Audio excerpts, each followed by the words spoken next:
नमस्कार दोस्तों, मैं हूं क्रांति समर्पण ट्रस्ट प्रस्तुत divine natural diet systems and Jain yoga से रमाकांत जाधव उर्फ गीता रामदास।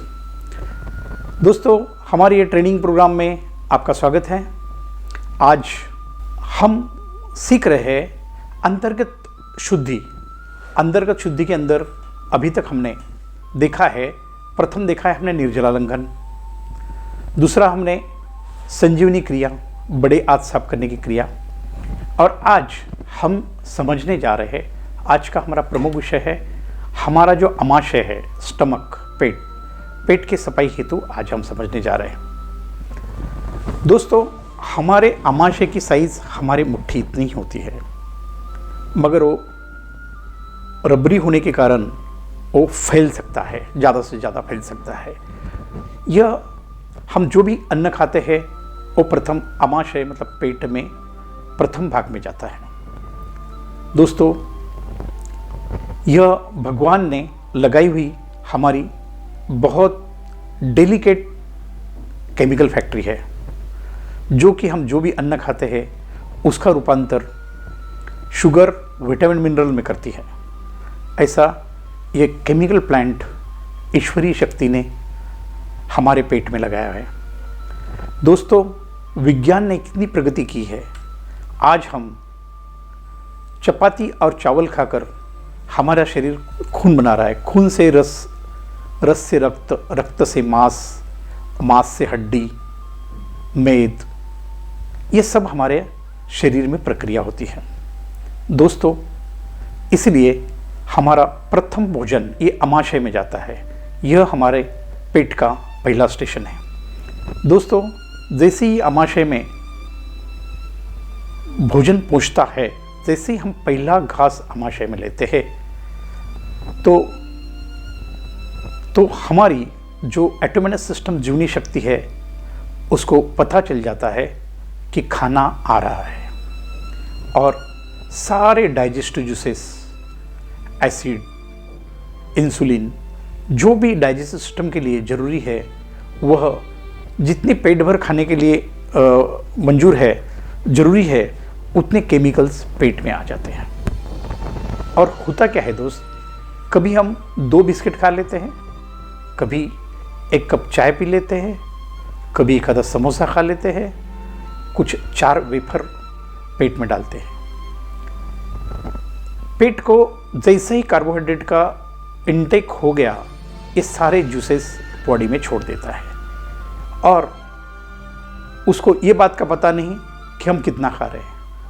उसको तो इतना ही सिग्नल मिलता है कि खाना आ रहा है, और पूर्ण खाना पचाने के लिए मुझे सारे एसिड सिक्रेट करने हैं। तो दोस्तों, हम बहुत कम खाते हैं, जिसको हम लंचिंग और मंचिंग कहते हैं।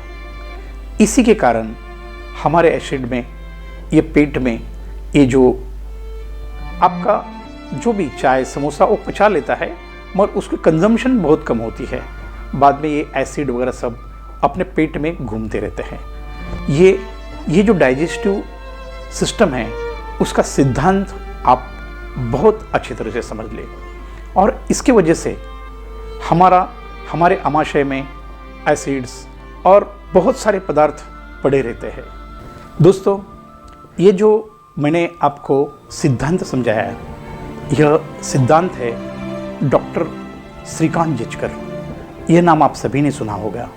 यह एक ऐसा औलिया था जो भारतवर्ष में, उसका नाम गिनीज बुक ऑफ रिकॉर्ड में था। उसके पास सभी प्रकार की डिग्रियां थी।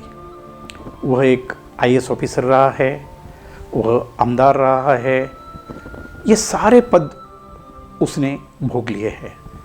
यह डॉक्टर जिचकर साहब उम्र के कुछ सालों में चले गए।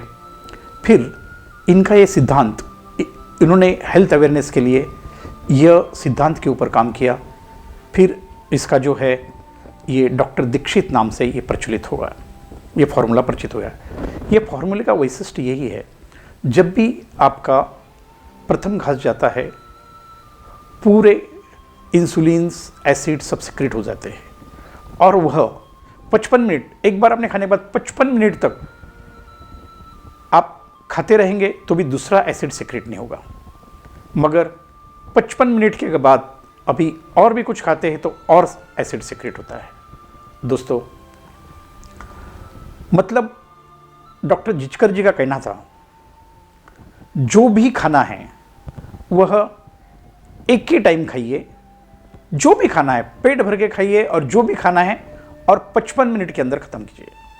तो यदि 56वें मिनट में आपने दूसरा कुछ खा लिया तो और वापस एसिड सिक्रेट होते हैं, और उनके सिद्धांत के हिसाब से ये इससे बार बार एसिड सिक्रेट होने से और इस्तेमाल न होने से हमारा शरीर इनबैलेंस हो जाता है और बीमारी आती है। उनका कहना था, दिन में सिर्फ 2 ही वक्त डिसाइड करने हैं और खाना है, उसके बीच में पानी के सिवा कुछ नहीं लेना है। यह सिद्धांत से काफ़ी कुछ लोग ठीक हो गए। दोस्तों, ये समझाने का कारण यही है, यह हमारे आमाशय के संदर्भ में है, और ये आमाशय में जो अशुद्धि आने का मुख्य कारण है यही है लंचिंग और मंचिंग। तो दोस्तों, प्रथम काम ये करें, लंचिंग और मंचिंग बंद करें। तो दोस्तों, समझते हैं डाइजेस्टिव सिस्टम का दूसरा सत्य क्या है। दोस्तों, हम 2 प्रकार के अन्न खाते हैं। एक जो आप रेगुलर खा रहे हैं, जो पका के खाते हैं उसको पक्व आहार कहते हैं, और जो कच्चा अन्न है उसको अपक्व आहार करते हैं। तो जैसे ही आप अभी जो पक्व आहार आप ले रहे हैं, ये पक्व आहार प्रथम अपना आमाशय में जाता है, और आमाशय में उसको कंप्लीट प्रोसेस होने को 5 से 6 घंटे लगते हैं। मतलब यह हमारा पाचन पूरी तरह से पूरा हो जाता है। 5 से एवरेज 6 घंटे का समय लगता है।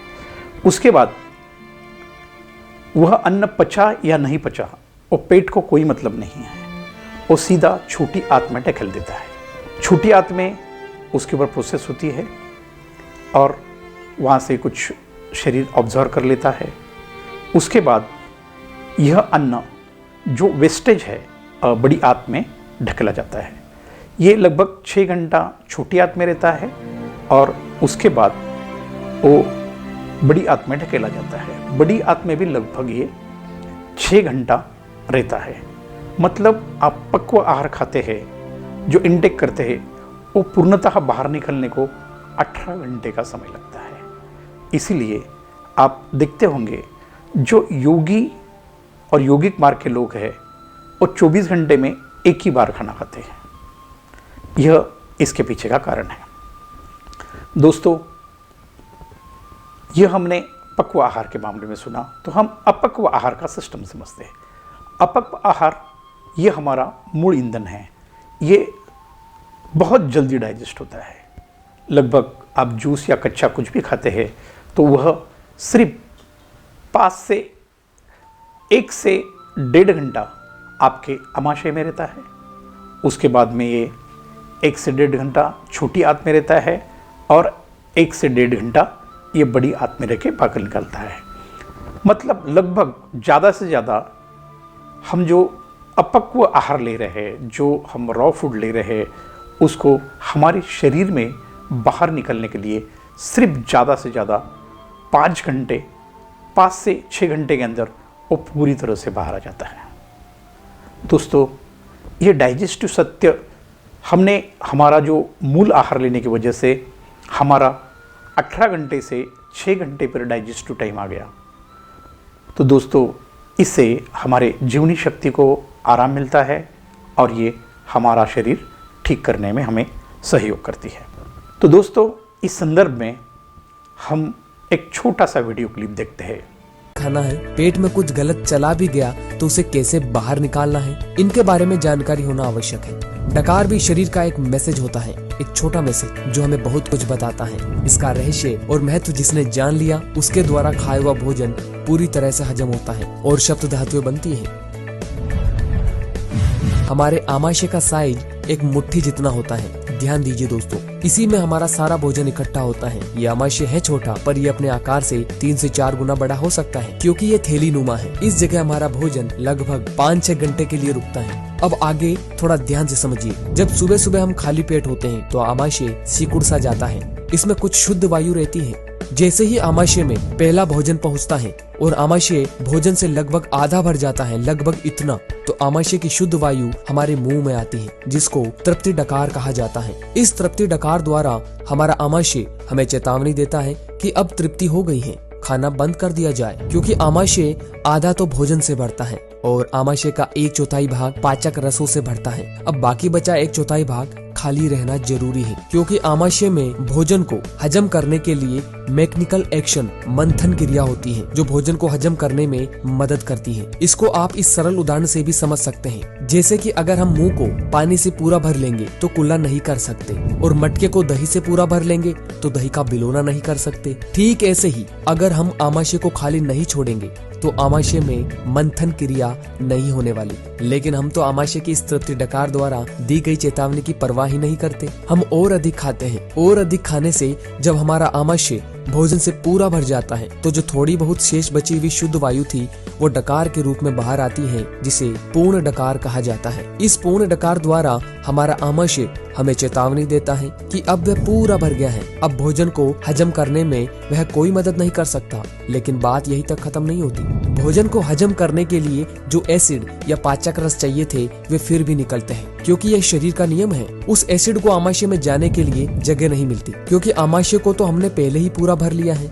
अब वह एसिड आमाशय के ऊपर के भाग में भोजन नली में ही पड़ा रहता है। ऐसी अवस्था वाले व्यक्ति कहते रहते हैं कि उनको जलन, एसिडिटी होती है या उनके शरीर में तेजाब बन रहा है। अब आगे की कहानी और खतरनाक है। आमाशय में जो भोजन ऊपर तक हमने ठसाठस भर लिया, उसकी दशा एक बंद डिब्बे जैसी हो जाती है। अब ना तो इसको पाचक रस मिलने वाले और ना ही मंथन क्रिया के लिए जगह। अब ऐसी अवस्था में भोजन सिर्फ पड़ा रहता है और पड़ा पड़ा सड़ने लगता है। भोजन जब सड़ता है तो उसमें गैस बनती है। ध्यान दीजिए दोस्तों, भोजन जब सड़ता है तो उसमें गैस बनती है। ये गैस कुछ तो गुदा द्वार से बाहर निकलती है, जिसको हम पाद के रूप में अनुभव करते हैं, और कुछ गैस का भाग आमाशय के ऊपर की तरफ मुंह से बाहर निकलता है। ये गैस जब ऊपर आ रही होती है तो भोजन नली में मौजूद एसिड के साथ मिलकर हमारे मुंह में आती है, जिसको हम कहते हैं खट्टे डकार आना। खाते हम गुलाब जामुन हैं, हमें आने चाहिए मीठे डकार, किंतु आ रहे हैं खट्टे डकार। जरा सोचिए, अगर व्यक्ति तृप्ति डकार आते ही भोजन लेना बंद कर दे तो उसे गैस और तेजाब का अनुभव नहीं होगा। अगर व्यक्ति तृप्ति डकार आने के बाद भी खाना बंद नहीं करेगा तो जीवन भर गैस और तेजाब उसका पीछा नहीं छोड़ने वाला, चाहे वे व्यक्ति जीवन भर एंटासिड, चूर्ण वगैरह लेता रहे। आप इस बात को न भूलें कि संसार की लगभग 80% आबादी गैस और तेजाब के रोग से पीड़ित है। ये थी 3 तरह की डकार: तृप्ति डकार, पूर्ण डकार और खट्टी डकार। एक चौथी डकार बचती है, भूख डकार। भोजन लेने के लगभग 5-6 घंटे बाद हमारा आमाशय भोजन को नीचे छोटी आंत में धकेल देता है, चाहे भोजन पचा हो या सड़ा हो। भोजन को 5-6 घंटे के अंदर आमाशय से निकलना ही पड़ता है। जब हमारा आमाशय खाली हो जाता है तो वह दोबारा सिकुड़ता है और उसमें से कुछ वायु हमारे मुंह में आती है, जिसको भूख डकार कहा जाता है। इस डकार में दुर्गंध या स्वाद नहीं होता। जब ये आती है तो शरीर में अलग किस्म का हल्कापन होता है। इसका नाम भूख डकार है, परंतु इसका यह मतलब नहीं कि डकार आने पर तुरंत खाना शुरू कर दिया जाए। इस डकार द्वारा हमारा आमाशय हमें ये कहना चाहता है कि आपने जो उसे हाजमे का काम दिया था उसको पूरा करके वह अभी अभी खाली हुआ है, उसे अब कुछ समय के लिए आराम की आवश्यकता है। भूख डकार आने के लगभग 1-2 घंटे बाद जब कड़क भूख का एहसास हो तभी दोबारा खाना चाहिए। इन 4 तरह के डकारों में तृप्ति डकार और भूख डकार का अनुभव हर व्यक्ति को होना चाहिए। पूर्ण डकार और खट्टी डकार बिल्कुल नहीं आने चाहिए। अब काफी लोग ऐसे हैं जिनको तृप्ति डकार का अनुभव ही नहीं होता। ऐसा उनके साथ होता है जो दिन में बार बार कुछ न कुछ खा रहे होते हैं। बार बार खाने की वजह से आमाशय 24 घंटे फैला ही रहता है, क्योंकि उसको सिकुड़ने के लिए समय ही नहीं मिलता, जिसकी वजह से आमाशय की लचक खत्म हो जाती है। ऐसी हालत में तृप्ति डकार का अनुभव नहीं होता। अगर आमाशय सिकुड़ता है तो ही उसमें शुद्ध वायु इकट्ठी होती है, जो कि डकार के रूप में बाहर आती है। अब ऐसी स्थिति में भोजन लेते समय थोड़ी भूख बाकी रख कर भोजन लेना बंद कर देना चाहिए। भोजन लेते समय शुरू में तो मालूम ही नहीं पड़ता कि पेट में कुछ जा रहा है, पर जैसे ही आपको मालूम पड़ना शुरू हो जाए, हल्का सा भारीपन आने लग जाए, तब तुरंत भोजन छोड़ देना चाहिए। फिर ये मत देखना कि मुझे तो ये पूरा खत्म करके ही थाली से उठना है। थाली में उतना ही लो जिससे आपको लगे कि इतना मेरे लिए काफी है। पेट से चोरी नहीं करनी है, इस बात का विशेष ध्यान रहे। दोस्तों, बहुत मेहनत के बाद ये वीडियो तैयार किया गया है। आपका एक शेयर किसी के भी जीवन में परिवर्तन ला सकता है। हर व्यक्ति के लिए ये जानकारी बहुत ही लाभप्रद है। इसे व्हाट्सएप, फेसबुक, इंस्टाग्राम के जरिए लोगों तक जरूर पहुंचाएं। तो इसी के साथ उम्मीद करता हूं कि आपको यह वीडियो पसंद आया हो। वीडियो को लाइक और चैनल को सब्सक्राइब करना न भूलें। धन्यवाद। आमाशय मतलब पेट हमारा गंदा होने का कारण मैंने आपको स्पष्ट किया है। तो चलो अभी समझते हैं यह जो हमारी योग मार्ग की कुंजल क्रिया वमनधोती कैसी करे, जो कि हमें गहरड़ संहिता से ली है। दोस्तों, यह एक योगिक क्रिया है। इसमें आप प्रथम 10 गिलास पानी मामूली गुनगुना करें। गुनगुना मतलब ना ठंडा ना गर्म। उसके अंदर सेंधा नमक 150-2 चम्मच डालें। उस नमक को अच्छी तरह से घोल लें। यह पूर्ण पानी 10 गिलास एक ट्रे में भर के रखें और आपका जो बाथरूम है वहाँ यह क्रिया करें। यह आपको 10 से 12 गिलास। आपको इसके लिए कौन सी स्थिति में बैठना है, इसको बोलते हैं कुकड़ू आसन। कुकड़ू आसन मतलब जैसे हम गाय और भैंस का दूध निकालने को बैठते हैं, इस आसन में आप बैठे और लगातार कंटिन्यूस नॉन स्टॉप ये आप जितना ज़्यादा से ज़्यादा पानी पिए। प्रथम आपका आमाशय फुल होना चाहिए, उसके बाद अन्ननलिका भी फुल होनी चाहिए और आपको वोमिटिंग सेंसेशन आना शुरू होना चाहिए। तब तक पानी लगातार नॉन स्टॉप पीते रहिए। फिर आप एक दोनों उंगलियां अंदर डालकर यह पानी आप उल्टी करके पूरा के पूरा पानी बाहर निकालिए। इसमें से आपका पूरा बलगम्स, एसिड्स और पेट की जो भी गंदगी जमा है वह बाहर आ जाएगी। तो इसलिए इसका प्रैक्टिकल वीडियो हम बाथरूम में जाके देखते हैं। तो चले हम चलते हैं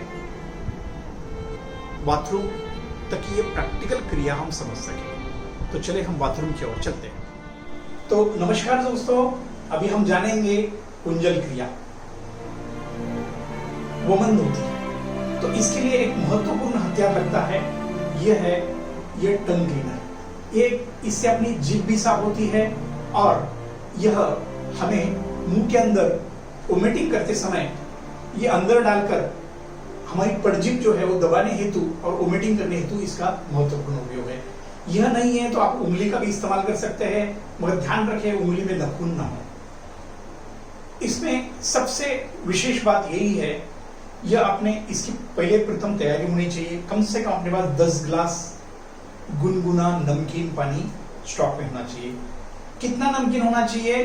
तो जितने हमारे आंख का आंसू नमकीन होता है और जितना गर्म होता है उतना ही होना चाहिए। बस ये तैयारी करिए। पानी एक बार पीना शुरू करने के बाद लगातार नॉन स्टॉप पानी पीजिए, कहीं रुकिए नहीं। जब तक पेट फुल होके गसे तक आता नहीं और आपको वोमिटिंग सेंसेशन आती नहीं है, तब तक आप पानी पीते रहे। उसके बाद जब वोमिटिंग सेंसेशन आएगा तो इसको इस तरह से अंदर डाल के घिस के कीजिए। इससे आपको वोमिटिंग आपकी बाहर निकलेगी और जो भी हमने पानी पिया है वो मैक्सिमम हमको पूरा बाहर निकालने का प्रयास करना है। एक टाइम में होगा, 2 टाइम में होगा, 3 टाइम में होगा। इसको आप अभी ध्यान से देखें, लगातार पानी पीना। अभी हम शुरू कर रहे हैं।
के बाद आपको 15 मिनट शवासन में आराम करना है। 40 मिनट तक आपको कुछ भी पेट के अंदर नहीं डालना है। इसके बाद प्रथम आपको जूस लेना है और जूस लेने के 2 घंटे के बाद आपको मूंग की प्लेन खिचड़ी घी के साथ खानी है। तो दोस्तों, अपने divine natural diet system and Jain yoga विस्तृत स्वरूप में जानकारी हेतु आप हमें संपर्क करें 8551827855। अगला वीडियो हमारा आने वाला है श्वसन क्रिया की शुद्धि के लिए, जिसे नेति क्रिया कहते हैं। तब तक के लिए आप स्वस्थ रहे, मस्त रहे, खुश रहे, बार बार हाथ धोते रहे, मास्क लगाना न भूलें, सुरक्षित रहे। धन्यवाद। आपका दिन शुभ हो। तो दोस्तों, समझते हैं यह करने के फायदे क्या है। प्रथम फायदा है, हमारे मुंह में जो बदबू आती है और डायरेक्टली मुंह से नहीं आती, वो हमारे अमाशय में जो गंदगी होती है उसकी वजह से आती है।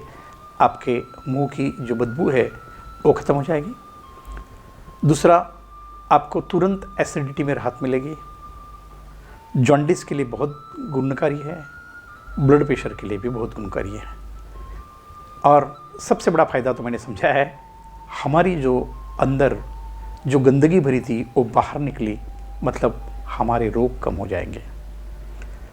दोस्तों, समझते हैं कुछ सावधानियाँ। यह क्रिया होने के बाद आपको लगभग 20 से 25 मिनट शवासन में योग निद्रा करनी है। योग निद्रा का वीडियो हमारा आपको मिल जाएगा। एक 20 से 25 मिनट योग निद्रा, शांत पड़े रहना है। और ध्यान रखें, आपका आमाशय स्वच्छ हो चुका है, उसमें तुरंत गंदा कुछ नहीं डालें, जो एकदम जल्दी डाइजेस्ट होने वाला है। जैसा कि आप जूसेस ले सकते हैं, रॉ फूड ले सकते हैं, इसमें कोई दिक्कत नहीं। मगर आप यदि पका हुआ खाना ही चाहते हो तो सिर्फ मूंग की हल्की खिचड़ी और वो घी के साथ आपको खाना है। इसके सिवा कुछ भी खाना नहीं है, क्योंकि एकदम साफ पेट में यह तकलीफ़ हो सकती है। तो दोस्तों, उम्मीद करता हूँ यह वीडियो आपको पूरी तरह से समझ में आया होगा। बस आज यहाँ तक ही। आगे हमें अगले वीडियो में हमें समझना है हमारी श्वसन मार्ग की सफाई कैसे करें। श्वसन मार्ग की सफाई, जिसे हम नेति क्रिया कहते हैं। तो दोस्तों, यह वीडियो निश्चित तौर पर आपको अच्छा लगा तो इसको सब्सक्राइब करें, और जिससे हमारा नेति क्रिया का वीडियो आपके पास आ सके। धन्यवाद। आपका दिन शुभ हो, स्वस्थ और मस्त जीवन आपको प्रदान हो। ये प्रार्थना के साथ आज का विषय ख़त्म करता हूँ।